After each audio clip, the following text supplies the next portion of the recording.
ActionAid Australia supports women on the front lines of injustice. We give women the space, the skills, the knowledge to be able to drive change in their own lives. I think that's what makes us different. We're supporting women's self-determination and their ability to make their own choices, to make their own decisions, and our role is to facilitate and support that process.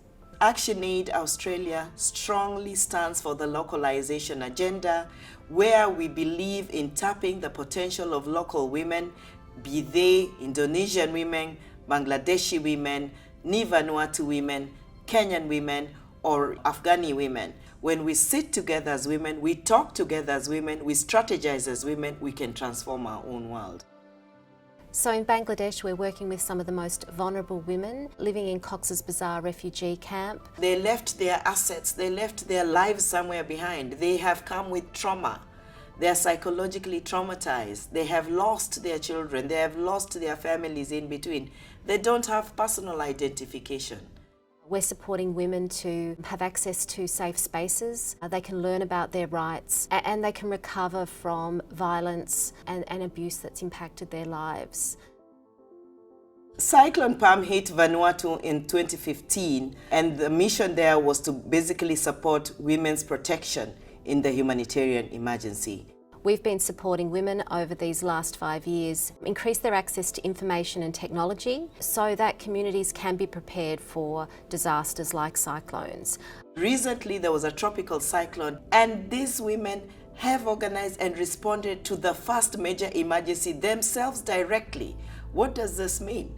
It means that the investment we have put in the last 4 years is not in vain. They have learned what to do. They know how to respond. Those women call me sister. I call them sister. We work in true partnership. We work through mutual respect. We value their local capacity, and we stand in solidarity, taking sides with them at all times.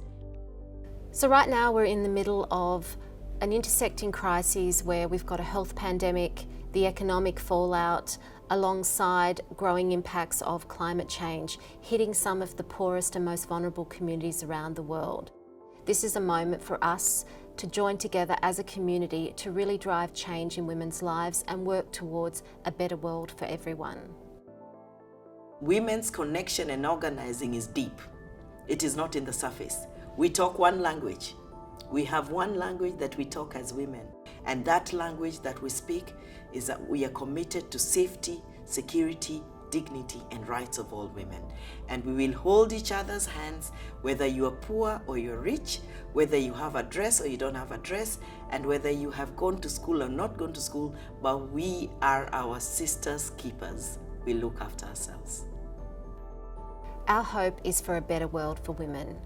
A world where women's labour is recognised and valued, a world where women live free of violence and have peace and stability in their lives, and where women can take their rightful seat at the table alongside men in making decisions towards a more just world for everyone.